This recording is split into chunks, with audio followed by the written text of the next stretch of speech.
아, 그 클리니컬 샘플 가지고 뭔가 내가 또 그냥 한번 쉽게 그냥 밸리데이션 해볼 때 그때는 뭐 어프메트릭스나 나노스링 같은 걸 쓸 수 있는데 그걸 제외하고는 전혀 뭐 쓸 일이 없습니다. 그래서 항상 시퀀싱을 하시는 게 좋고요.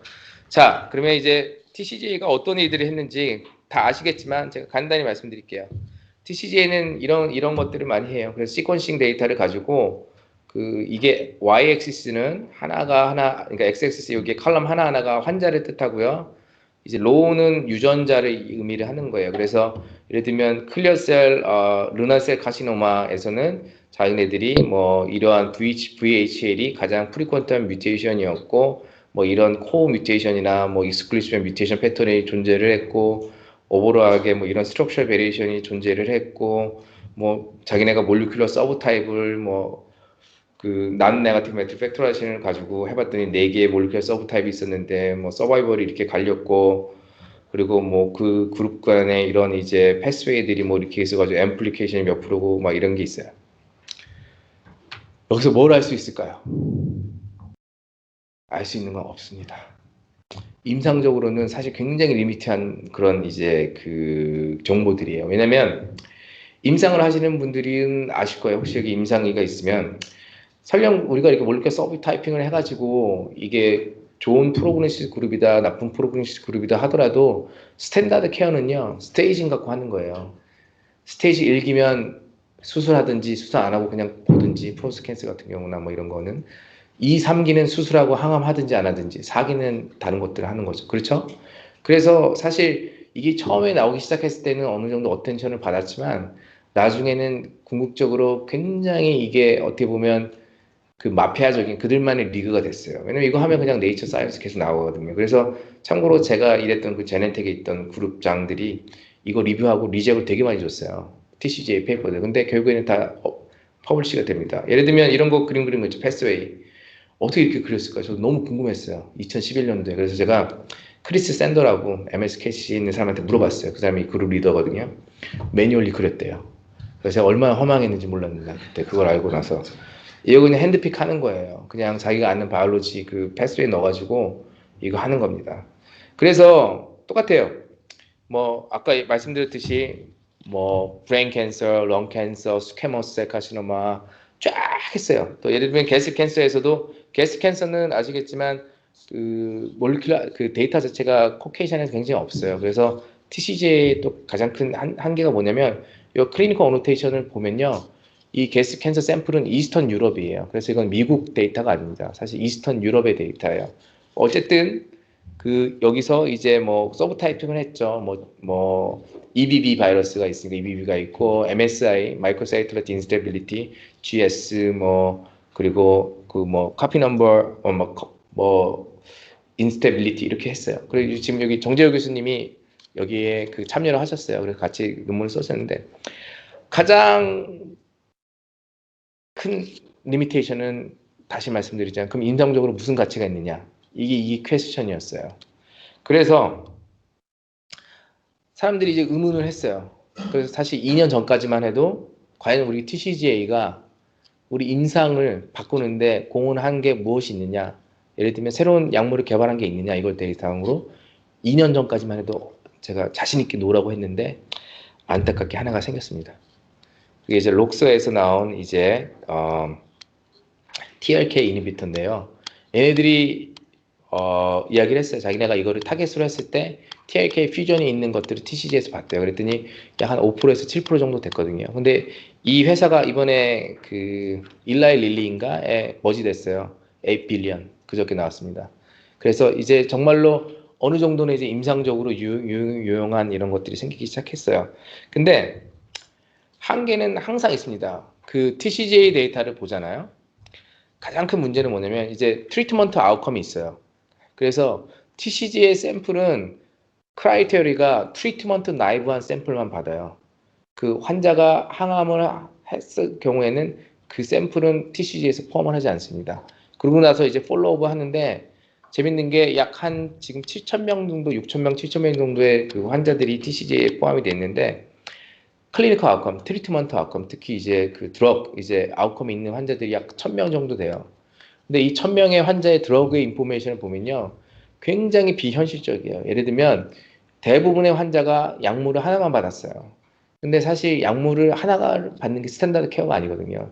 대부분 이제 칵테일을 씁니다. 예를 들면 폴폭스 쓰든지 아니면 5FU에다가 뭐 플래티넘을 주든지 이런 식으로 쓰거든요. 근데 여기 있는 데이터들은 그렇지가 않았어요. 그래서 사람들이 저같이 이제 그 똑같이 파마코지노미스가 됐건 트리트먼트 아웃컴에 관심 있는 사람들한테는 굉장히 의미가 그렇게 크게 없던 그런 데이터였어요.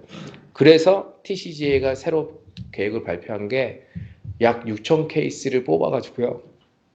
폴로업을 다시 하기로 했습니다. 그래서 지금 이 데이터가 만들어지고 있어요. 그게 이제 하나의 또 변화고요. 그리고 이제 AACR이라는 그 아마케에서 진이라는 프로젝트를 시작했는데 진이라는 프로젝트는 사실상 스폰서가 파마였습니다. TCGA에서 가장 큰 한계점이 뭐였냐면 트리트먼트 아웃컴이 없다는 거예요. 트리트먼트 아웃컴이라는 거는 아까 말씀드렸지만 약물에 대한 반응이 없는 거예요. 파마의 입장에서는 약물에 대한 반응이 가장 중요하거든요. 그래서 자기네가 이런 몰리큘러 데이터를 가지고 우리가 더욱 타겟을 찾을 수가 있는데 그래서 현재 인터내셔널 컨소시엄을 만들어서 네덜란드, 뭐 프랑스, 미국, 뭐 일본 이렇게 해서 이제 이 지금 그런 데이터들을 만들고 있어요. 그래서 지금 현재 트렌드가 캔서 지노믹스에서는 가장 초점을 맞추는 게 클리니컬 렐러번스와 트랜슬레이셔널한 밸류입니다. 그게 이제 사람들이 하고 싶은 거예요. 왜냐하면 아까 말씀드렸듯이 2009년도에 렁 캔서 제넨텍에서 나왔던 논문은 컴플리트 지노믹스를 가지고 후지노움 했던 거는 환자 한 명이었어요. 환자 한 명을 가지고 네이처 논문을 썼어요. 그 이후에 10명이 되고 30명이 되면 계속 네이처에 나왔죠. 근데 이제 더 이상 환자의 개수가 100명이 되건 1000명이 되건 임상적으로 유의미한 그런 데이터를 뽑지 못하면요. 그거는 그렇게 임팩트 있는 리서치가 될 수가 없어요. 그래서 예를 들면 TCG가 한창 됐을 때 사람들이 만나면은 내가 어떠한 서브타입을 어떠한 하이포시스를 가지고 연구한다 얘기하지 않고 나 샘플 200개 만들었어 이렇게 얘기했어요. 이제 더 이상 그런 시대는 지났습니다. 그래서 그렇다면 지금 현재 그 미국에서 NCI나 이런 이제 흐름에서 가장 하고 싶어하는 연구들이 뭘까요? 이제 이런 것들이 그 제가 오늘 계속 말씀드릴 거예요. 그 하나는 ethnic diversity예요. TCG의 모든 대부분의 샘플들은요, 커케이션입니다. white이에요. 그 white population이 모든 세상의 그 캔서 환자들을 representative 할까? 그렇지 않습니다. 아까 말씀드렸던 위안 같은 경우에는 아시아에서는 굉장히 흔하지만 미국에서는 굉장히 드물죠. 그래서 이스턴 유럽 데이터를 갖고 왔는데 요즘에 사람들이 가장 관심 있어 하는 연구가 그렇다면 에스닉 백그라운드가 다른 경우에 과연 그 지네틱 백그라운드도 같을까? 당연히 틀리죠. 그랬을 때 클리니컬한 임플리케이션은 뭐가 될까? 이게 제일 관심이 있는 거예요. 그래서 지금 NCI에서 어쨌든 NCI는 미국의 단체이기 때문에 뭐에 가장 중점을 두냐면 아프리카 아메리칸과 히스패닉 파퓰레이션에 가장 큰 중점을 두고 있습니다. 이게 왜 기회냐? 이제 바이올로지 하시는 분들은 스쿱 됐다 그러잖아요. 나 런캔서 하려고 그랬는데 나 150명 모았는데 저기서 200명 모아가지고 퍼블리시 했어요. 그러면 그게 약해지죠, 임팩트가. 하지만 에픽시티를 내가 가지고 주제를 갖고 들어가면요. 이게 새로운 기회가 되는 거예요, 오히려. 왜 그러냐면 이게 저희가 하는 거예요, 지금. 자, 왼쪽은요. 다시 말씀드리지만 이 컬럼은 환자를 얘기하고요. 여기 위에는 이제 서브타입이에요. EBB, MSI, 지놈 스테이블, CIN. 그래서 TCG에서 나왔던 건데 뭐 뮤테이션 버든 이렇게 되고 이건 지금 저희가 현재 캔서 디스커버리에서 저희가 리뷰하고 있는 겁니다. 저희가 이번에 했던 일인데 저희가 히스패닉 파퓰레이션 특히 미국에 살고 있는 텍사스에 살고 있는 히스패닉 게스 캔서 페이션트만 모았어요. 그래서 클리니컬리 어떤 특징이 있냐면요. 코케이시안에 비해서 히스패닉 게스틱 캔서 페이션트는 아웃컴이 굉장히 프로그노시스가 굉장히 안 좋습니다. 굉장히 늦은 스테이지에 와요. 물론 이제 소시오 이코노믹스 스테이터스가 굉장히 낮기 때문에 그럼 뭐 병원에 진입하지 올 수 없는 환경도 있겠지만 대부분의 굉장히 그 어그레시브한 폼의 그런 그 캔서를 갖고 있어요.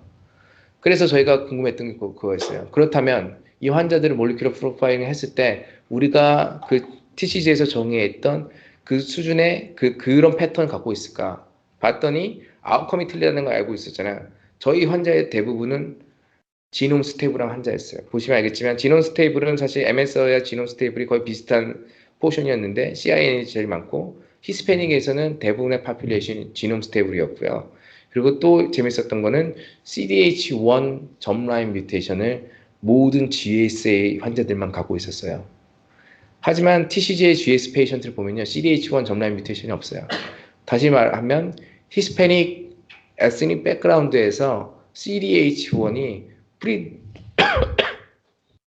점라인 베리언트로 인해서 이런 게스 캔서에 대한 그런 그 리스크를 만들 수가 있다는 거예요. 그럼 이렇게 생각하시면 돼요. 한국 환자들 에이시안 게스 캔서에서 똑같이 하는 것들이 또 논문이 많이 나왔어요. 뭐 네이처 메디슨에서도 나오고 여러 군데 나왔는데 그러면 또 할 수 있는 게 만약에 게스 캔서라는 뭐 어떤 클리니컬 트라이얼 데이터가 몰리큘러 데이터를 바탕으로 나왔다. 그러면은 생각할 수 있는 이런 논문의 주제는 그러면 똑같은 약물 반응이 우리 한국에 있는 환자들한테 똑같이 일어났을까? 논문의 가치에서는 그게 똑같다고 하더라도 그리고 또 틀리다 하더라도 양쪽의 결과가 어떤 결과가 나오더라도 논문으로서는 굉장히 큰 가치가 있는 겁니다. 그래서 항상 생각하셔야 될 게 내가 있는 데이터가 일반적으로 굉장히 많이 쓰여진 이런 서브 타입이지만 본인의 데이터가 에스니시티가 그런 차이를 만약에 하지 않았다면 선행 연구가 없다면은 그런 것들이 굉장히 좋은 연구가 될 수가 있는 거예요. 그래서 보시면은 TCG를 이제 논문을 보시면은 굉장히 많이 쓰이는 게 지금 최근 거 논문을 한번 그 리스트를 쫙 보면요. 대부분 이제 더 이상 몰리큘러 서브 타이핑을 하지 않아요. 이제는 스페시픽한 하이포시스를 가지고 팬캔서 어널리시스, 그러니까 캔서 타입 어크로스에서 하는 거예요. 예를 들면 이제 정말로 이제는 데이터를 가지고 내가 이런 서브 타입이 있다는 게 아니라 이제 바이올로지가 드리븐하는 그런 연구가 시작이 됐어요. 예를 들면 히포 시그널링 패스웨이가 이러한 특정한 패스웨이 시그널링이 어크로스 캔서에서 어떻게 그 영향을 미치는지 아니면은 특정한 크로마틴 어세시빌리티, 왜냐면 크로마틴 어세시빌리티가 왜 중요하냐면요. 단순히 뭐 어떠한 메솔레이션이나 에피지네틱한 이런 것뿐만 아니라 크리스퍼 우리가 낙아웃 하려면 크로마틴 액세시빌리티 굉장히 중요해요. 왜냐면 크로마틴 액세시빌리티가 굉장히 안 좋은 그런 유전자들은 사실 크리스퍼가 들어갈 수가 없거든요. 그런 식으로 계속해서 이제 바이올로지 드리븐 그런 그 아이디어가 나오는 거예요. 다시 말하면 본인이 평소에 연구했던 특정한 바이올로지가 있다면 이런 식으로 해서 팬캔서 어널리시스를 하면 그게 설령 퍼블리시된 그런 데이터더라도 충분히 임팩트 있는 논문을 쓸 수 있다는 겁니다. 예를 들면 지금 여기서도 TGF 베타 슈퍼메일로에 대해서 나왔죠. 이게 나온 이유는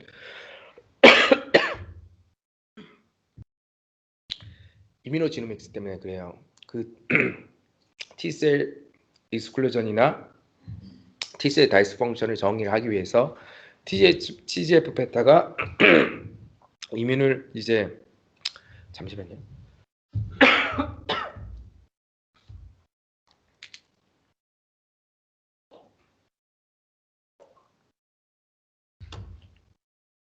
죄송합니다. 제가 목감기가 걸려가지고 한국 공기 너무 나쁘죠.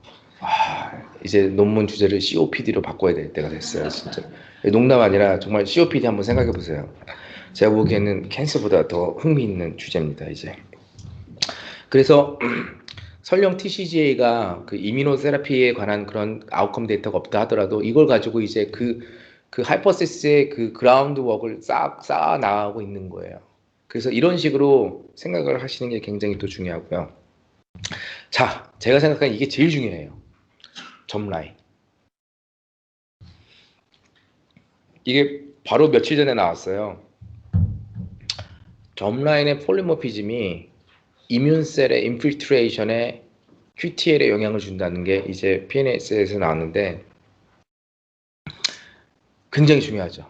왜냐면은 단순히 블러드 테스팅을 통해서 우리가 이 사람의 이뮨의 그런 피노타이핑을 할 수가 있다는 거예요. 그래서 여기서 저도 자세히는 읽어보지 못했지만 약 8% 정도가 그 점라인 베리언트로 인해서 이런 이면셀에 관한 인피트레이션이 피노타입이 존재한다고 나왔어요. 그리고 비슷한 주제로 똑같이 TCGA 데이터나 다른 것들을 이제 이용을 해서 패소지닉한 점라인 베리언트가 어떻게 있는지. 예를 들면 우리가 패소니까 베리언트를 정의를 할 때 가장 큰 문제가 베리언트 언노운 시그니펀스가 굉장히 많아요. 왜냐하면 특정한 도메인이나 특정한 유전체에서 그런 펑셔널 스터디가 안 된 경우에서는 사실 점라인이 프리퀀트 하더라도 이게 정말 패소지닉한지는 모르거든요. 근데 이러한 대용량 기법을 통해서 이렇게 이제 점라인이 어떻게 캔서의 프리디스포지션에 영향을 미치는지 할 수 있습니다. 제가 한국 데이터가 있잖아요. 그럼 저는 뭐 할 거냐면요. 요거 똑같이 해가지고 한국 사람들 점라인만 모아가지고 이거 똑같이 해볼 거예요. 그래서 과연 우리가 일반적으로 생각하는 여기서 코케이시안에서의 파퓰레이션의 그런 폴리모피즘의 그런 그 이뮤인셀 인피트레이션 패턴이 우리 한국 사람한테도 비슷한 지네틱 그 폴리모피즘이 있는지 당연히 틀리겠죠. 왜냐면 점라인 베리언트는 한국과 유럽 사람은 정말 틀립니다.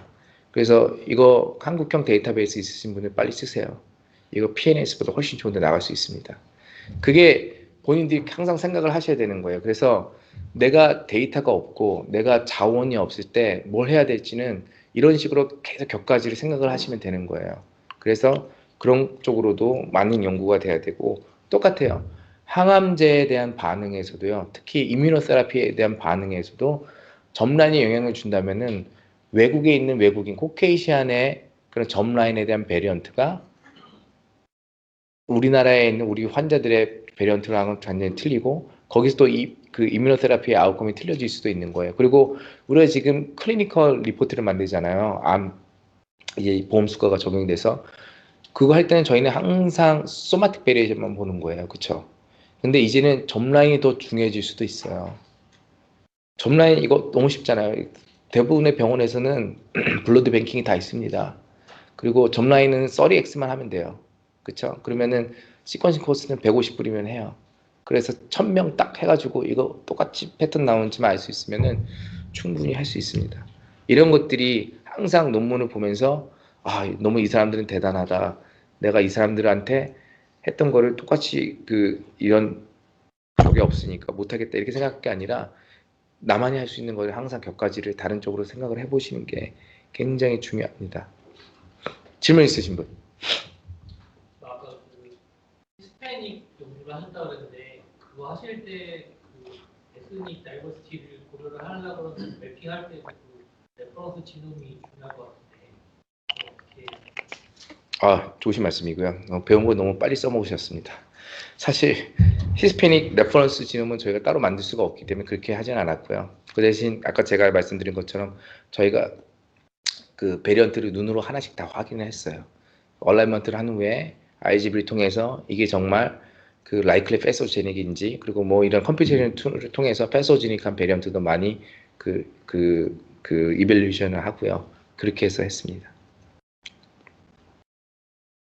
또 질문 있으신 분? 없으신가요?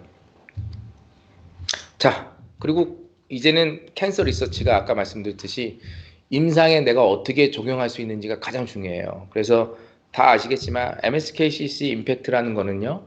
리프렉토리 캔서 페이션트. 그러니까 프라이어 트리트먼트가 스탠다드 케어가 페일한 사람들을 MSKCC에서 현재 지금 클리니컬 트라이얼을 하고 있어요. 그게 이제 임팩트 트라이얼인데 사실 그 지노믹 테스팅 하는 데는 FDA 어프로브 받을 필요가 없어요.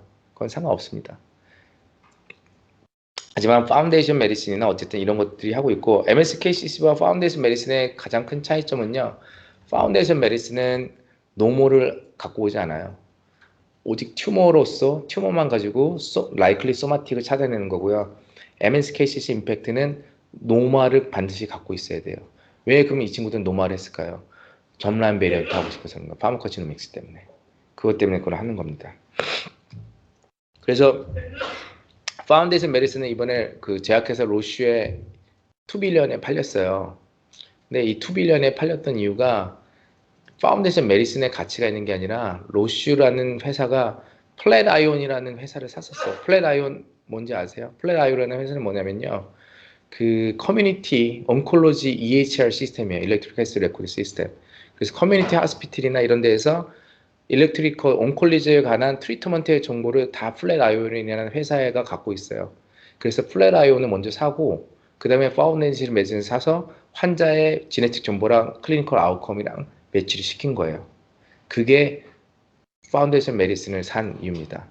참고로 그 파운데이션 메디슨을 살 때 로시가 딜로이트라는 그 컨설팅 회사에서 그 컨설팅을 받았는데 그 딜로이트에서 의뢰를 했던 과학자가 내일 만날 한남식 교수님입니다.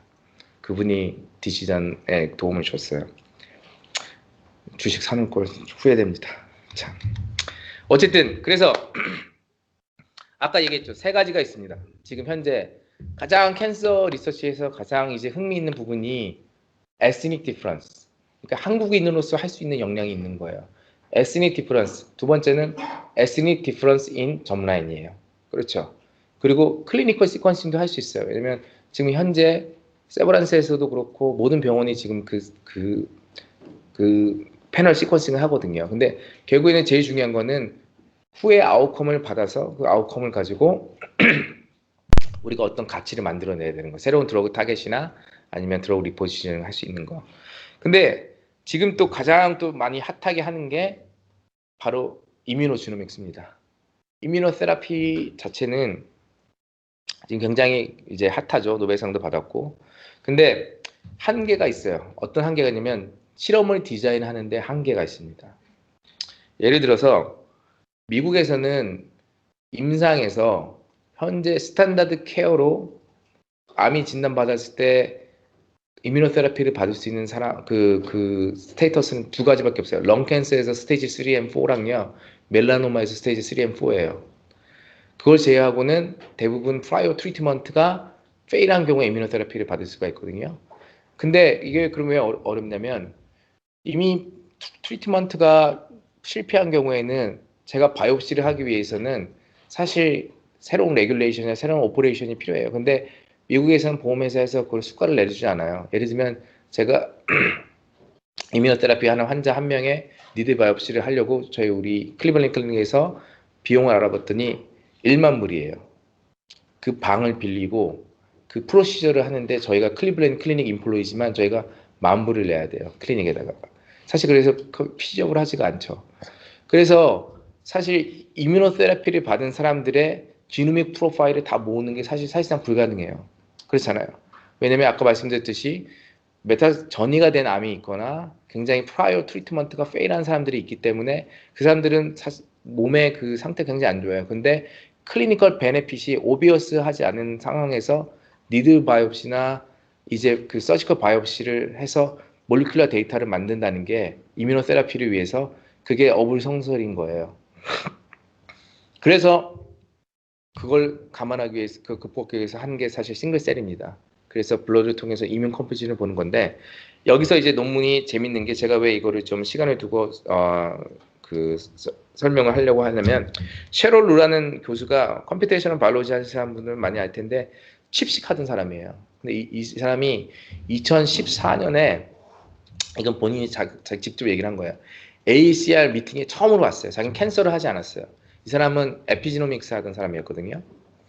ACR을 딱 왔는데 기조 연설이 이뮤노테라피였어요. 그리고 방을 계속 가본데 이뮤노테라피를 얘기를 하더래요. 그래서 자기 그때 생각을 했대요. 내가 이뮤노테라피를 지금 하지 않으면은 이뮨에 관한 그런 스터디를 하지 않으면은 나는 이쪽 캔서에서는 더 이상 바로 못 붙이겠구나 해가지고 2014년에 자기가 하버드로 돌아가서 이제 T셀에 관한 이런 스터디를 한 거예요. 근데 그 아무도 다나파브에 있던 그 아무도 셰롤루한테 이뮨에 관해서 같이 협업을 하자고 하지 않았대요. 왜냐면 이 사람이 이뮨을 하는 사람이 아니니까요. 근데 이제는 이제 완전히 역전됐죠. 그래서 이 사람이 이제 굉장히 재밌는 아이디어를 했어요. 이 스터디의 목적은 뭐였냐면요. 왜 이뮤노테라피가 특정한 환자한테만 듣고 다른 환자한테는 듣지 않을까 했어요. 그 질문을 답하기 위해서 뭘 했냐면요. 어쨌든 알려진 바이올로지는 T셀이 익스클루션 되거나 T셀을 이제 줘가는 거죠. 그리고 T셀 자체가 다이스 펑션 하는 경우가 두 가지가 경우가 가장 큰 사례인데 이 셰럴루는 뭘 하고 싶었냐면 그러면 T셀의 다이스 펑션이라는 그 다이스 펑션을 어떻게 내가 퀀티파이 할 수 있는지, T셀이 익스클루전 됐다는 걸 내가 어떻게 퀀티파이 하고 싶은지를 알고 싶었던 거예요. 그래서 굉장히 간단한 걸 했습니다. 우선은 TCGA에서요. TCGA에 있는 환자들은 이뮤노테라피 받은 환자들이 없어요. 어떻게 했냐면 우선은 TGF 베타가 하이인 환자들이랑 TGF 베타가 로우인 환자를 나눠봤어요. 왜 그러냐면요. TGF 베타가 하이인 경우는 어쨌든 T셀을 계속 익스클루전 시키기 때문에 그 TGF 베타가 하이인 환자에서 사이토톡식한 T 림포사이트 CTL이죠. 그 밸류를 퀀티피케이션 해보면요. CTL의 밸류가 환자의 서바이벌에 큰 영향을 갖지 않았어요. 근데 흥미있게도 TGF 베타가 로인 환자들만 따로 모아서요. CTL 밸류는 간단합니다. CDA-A랑 CDA-B랑 GGMA랑 GGMB, PRF1의 익스프레션을 그냥 미리한 값을 매긴 거예요. 그래서 그걸 가지고 하이, 로우를 매겨봤더니요.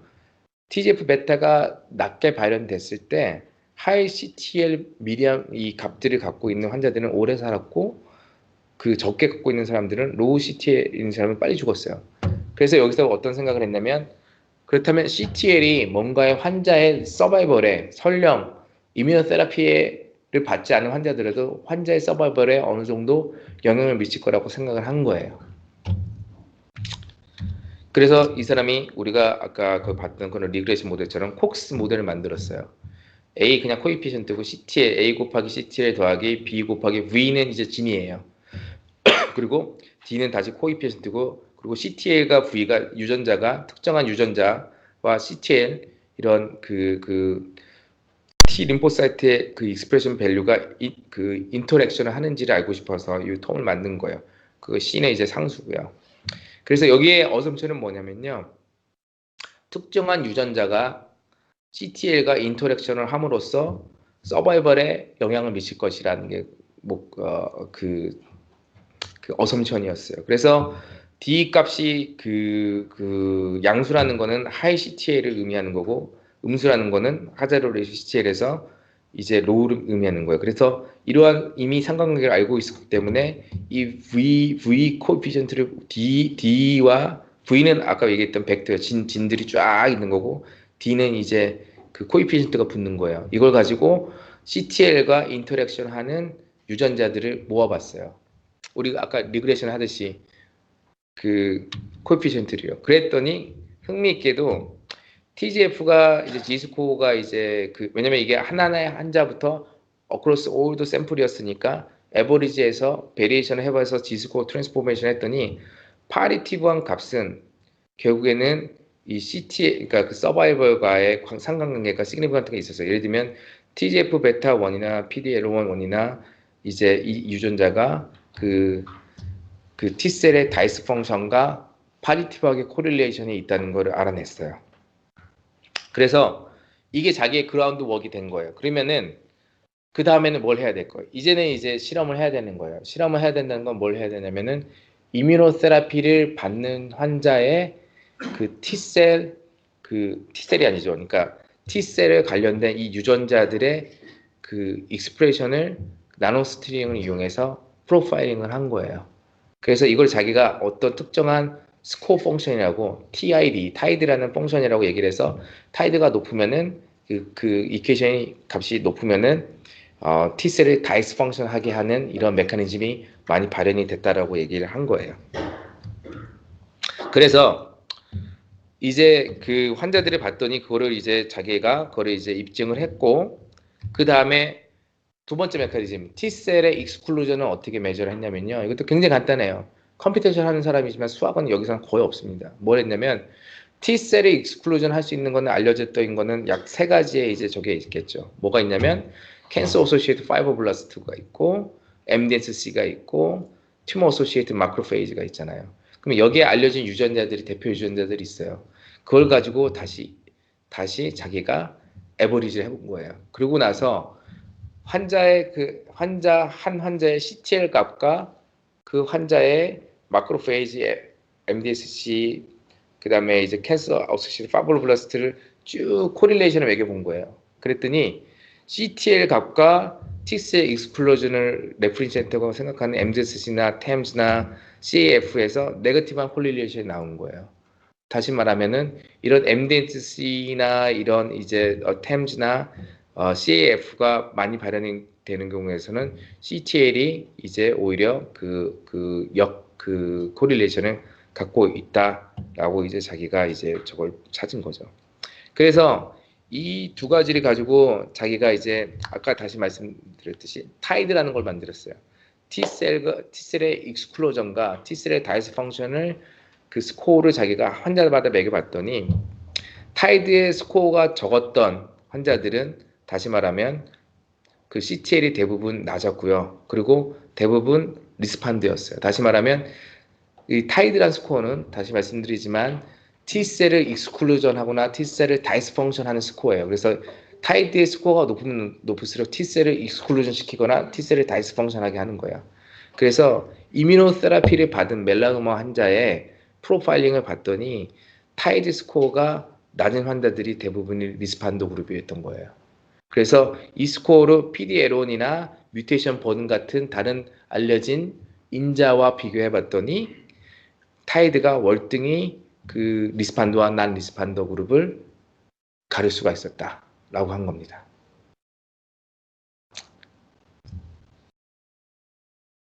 이게 가장 중요한 그 저거였어요. 근데 이거 그럼 어떻게 시작했을까요? 제가 다시 말씀드리지만 이분이 이걸 낼 수 있는 거는요. 클리니컬 시그니컨스와 바이올로지컬리 렐러번트한 프로블럼이 뭔지를 알기 때문에 이걸 할 수 있는 거예요.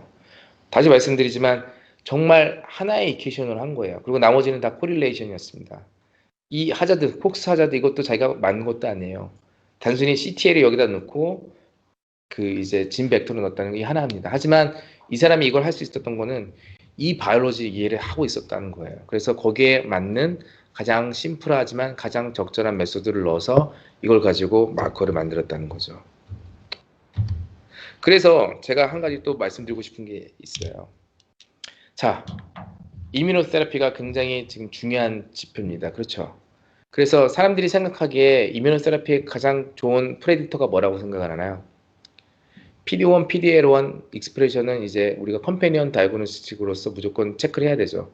PD-1과 PD-L1이 오버 익스프레션이 되면은 약을 줄 수 있는 조건이 되는 거예요. 근데 가장 큰 문제점이 PD-1, PD-L1이 발현이 많이 되는 사람의 약 20%밖에 사실상 그 이뮤노테라피 리스판스를 하지 않아요. 그래서 그 다음으로 나왔던 그 프레딕트 바이오마커가 뭐였냐면 튜머 뮤테이션 버든이었어요. 그렇죠. 환자의 시퀀싱 프로파일링을 봤을 때 뮤테이션이 예를 들면 약 6에서 9 그 이상 메가베이스에서 있었을 때 하이 뮤테이션 버든이었고 하이 뮤테이션 버든이 있었을 때 그 이뮤노테라피에 많은 좋은 반응을 했다고 했어요. 그 여태까지 다 알려진 뭐 AACR이나 에스코 같은 곳에서 나왔던 거였어요. 그래서 저희가 뭘 해봤냐면요. 저희 클리블랜드 클리닉에서 2012년부터 2017년까지 파운데이션 메디슨 리포트를 만들었던 환자 중에서 이뮤노테라피를 받은 환자를 모으고 이뮤노테라피가 아닌 타겟티드 테라피를 받았던 환자를 모아서 저희 카플라 마이오플랫을 만들어 봤어요. 다시 말하면 저희 환자 중에서 이 스타팅 데이트는 뭐냐면요. 이 제로는 이뮤노테라피를 시작한 데이트고요. 이 이제 타겟티드 테라피의 이 핑크 그룹은 뭘 의미하냐면은 퍼플 그룹은 뭘 의미하냐면은 이 43명 환자는 이뮤노테라피를 받지 않았어요. 타겟티드 테라피를 시작한 이후에 그 시작점이에요. 그래서 이거를 그 트리트먼트 시작한 후에 follow-up을 하는 거고요. 이거는 이제 먼스입니다. 그래서 저희가 봤더니 튜머 뮤테이션 버든을 가지고 하이와 인터미디엇과 그 로우라고 나눴을 때 로우는 빨간색, 인터미디엇은 여기, 하이는 여기 있었죠. 저희가 봤더니 튜머 뮤테이션 버든이 로우였던 사람들이 오히려 이뮤노테라피의 오버롤 서바이벌 베네핏은 더 있었어요. 다시 말하면 우리가 지금 이런 에스코나 이런 데서 들었던 튜머 뮤테이션 버든이 굉장히 파지티브한, 센서티브한 프레딕트 바이오마커로 했던 거랑 실제 저희 환자 데이터랑은 굉장히 좀 차이가 있는 거예요. 물론 환자의 개수는 이제 좀 적죠. 5명, 4명밖에 안 되지만 저희가 이건 이제 런 캔서만 그랬는데 런 캔서를 포함해서 모든 환자를 선택을 하면 이뮤노테라피 받은 환자를 선택하면 약 한 200명 정도가 되는데 그 패턴은 거의 똑같았어요, 사실상.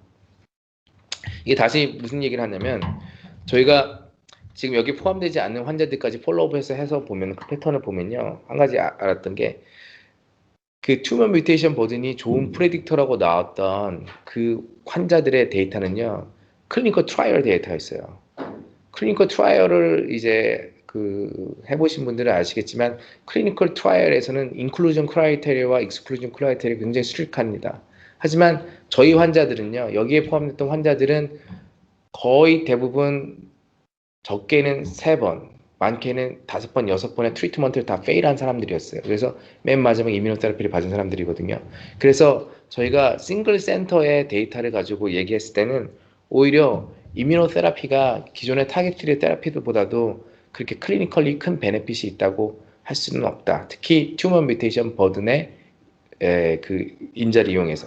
이게 뭘 의미하냐면요, 아직까지도 이뮤노테라피에서는 알려지지 않은 프레딕트 바이오마커를 만들 수 있는, 찾을 수 있는 그런 오퍼튜니티가 많이 있다는 거예요. 그래서 그 예 중에 뭐가 있냐면 메타스테틱 르나셀 카시노마에서 PBRM1이라는 뮤테이션이 굉장히 프리퀀틸하게 발현이 됩니다. 약 40% 정도가 나오는데요. 그리고 BAP1이라는 뮤테이션은 이제 약 10% 정도가 나오는데 BAP1 뮤테이션을 갖고 있으면 굉장히 나쁜 프로그노시스가 있고 PBRM1은 BAP1 뮤턴트보다는 좋은 프로그노시스지만 오버롤하게 굉장히 안 좋아요. 이게 이제 이 BAP1 뮤테이션은 저희 그 제가 예전에 UT 사우스 웨스턴 근무할 때 저희 동료들이 발견한 거예요. 근데 사람들이 얘기했어요. BAP1 뮤테이션이 있고 PBRM 뮤테이션이 있어서 카플란 마이어 플랫이 굉장히 안 좋은데 이거 가지고 임상적으로 뭘 할 거냐. 그냥 이 데이터를 보고 할 수 있는 거는 BAP1 뮤테이션이 있으니까 임상 예후가 너무 안 좋기 때문에 좀 더 어그레시브한 트리트먼트를 하자. 이거밖에 안 되는 거예요. 사실상 임상에서 프랙티스를 바꿀 수 있는 만한 뭔가의 그런 메시지는 없었어요. 근데 우연하게도 이번에 하버드에서 클리어셀, 메타스테틱 클리어셀 카시노마, 르날셀 카시노마의 이뮤노테라피 클리니컬 트라이얼을 하는데 PBRM1 뮤턴트 페이션트만 모아놨더니 이뮤노테라피 리스판스가 PBRM1 와이드 타입보다 월등히 좋은 거예요. 그래서 더 기전을 봤더니 PBRM1이 특정한 이뮨 패스웨이에 관련이 있다는 게 이제 알려지기 시작했어요. 그래서 더 이제 follow-up을 하고 있고요. 다시 말하면 아직까지도 이뮤노테라피에 관해서 이런 프레딕티브 바이오마커를 찾는 데는 여러 가지 기회가 있다는 겁니다. 예를 들면 T셀에 관한 것도 있고 T셀 익스클루전, T셀 다이스 펑션, 아니면 특정한 뮤테이션이 될 수도 있어요. 그래서 이런 것들을 어떠한 기법을 가지고 푸느냐가 굉장히 중요한 문제입니다. 특히 여기서 나왔던 이 T셀 익스클루전과 T셀 다이스 펑션은 저희가 저희 환자들한테 다 해봤어요. 특히 런캔서 환자들 가지고. 근데 이게 런캔서 환자들한테는 적용이 되지 않습니다. 앳리스트 저희 환자들한테는. 다시 말하면 티슈 스페시픽한 그런 또 메커니즘이 있다는 거예요. 그리고 이 논문에서도 자기네가 그 자신 있게 얘기할 수 있는 부분은 멜라노마라고 했어요. 멜라노마에서의 T셀 익스클루전과 T셀 다이스 펑션이 이뮤노테라피에 관련이 있다고 자기가 얘기할 수 있고 다른 캔서 타입에서는 더 많은 데이터가 필요하다라고 얘기를 했습니다.